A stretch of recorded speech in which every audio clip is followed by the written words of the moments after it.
that same note, best advice you ever received? Could come from a parent or a professor or Christopher Hitchens, anyone. Best advice I ever received. Well, I might dodge that and just give you what is a, not a total dodge, but a career piece of advice. When I was starting out, I wrote, my first book was on literature, and I was writing reviews for the Spectator. And the then editor was Boris Johnson, who since has disappeared. No one's heard of him, obviously. Who? And Boris was, people don't tell very nice stories about Boris most of the time now, but he's a really remarkable man and has flaws, I think we all know. But I'll always be grateful to him because I submitted an article on Spec to the Spec about, politics. I'd never really written about politics before. And I was sort of having to learn the ropes. I'd written a few pieces here and there. Wanted to write for something for Spectator on politics. I sent in the piece. Don't hear anything from it. I'm with a friend of mine walking around the National Portrait Gallery, I remember. Both of us are unemployed.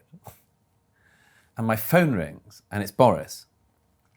And Boris has read my piece and wants to tell me why it's not good.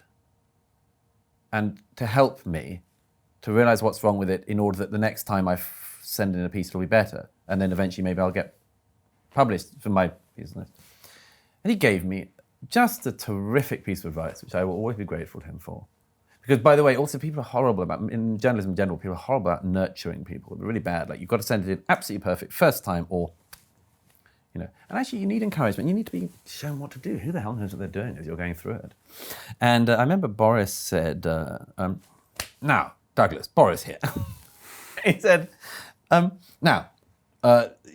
is no good. We can't do this.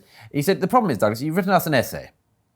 And he said, we don't want an essay. We don't run essays. And he said, the problem is that you've been used to your university professors, and you read out your essays to them. You see, they're paid to hear you reading your essays and to read your essays, whereas our readers pay to read. Do you see? So it's got to be better. And of course, good point. It's a really good point. Because, I was all used to, we could see this, and on the other hand, you could see this, and in a very real sense. And I see this, I didn't know. This was a really good piece of advice. So you've got to make it good. You've got to make it enjoyable. You've got to they've got to want to read it and all that. Nobody tells you that. And that was really good advice. And I'll always be grateful to him for that. It took a lot of work after that for me to get it right. But that was a good piece of career advice. And what do we not know about Boris? What's he really like? I don't know him well enough. I think he's, in my view, he is exactly what you see.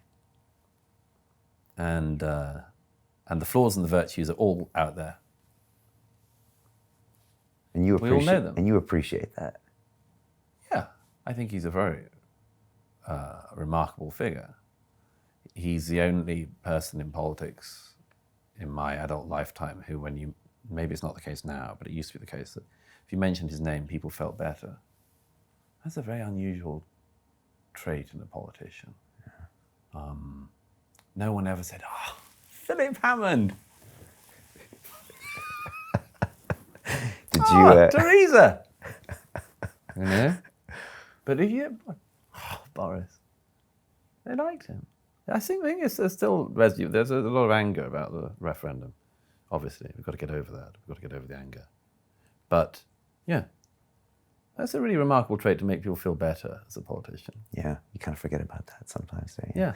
What did you think of his book on Churchill? Haven't read it.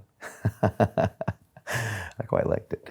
It was a very political book, but I thought it was pretty good. I read Andrew Roberts' magisterial biography of Churchill recently. Okay. That's a book. Yeah, okay. Politics for you ever? I suppose I can't say I never thought about it, but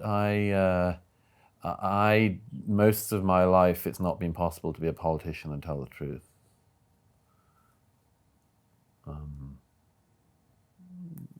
Be out in a nanosecond. Yeah. Even if I managed to get in, I'd have the whip withdrawn on the second day. Too much truth.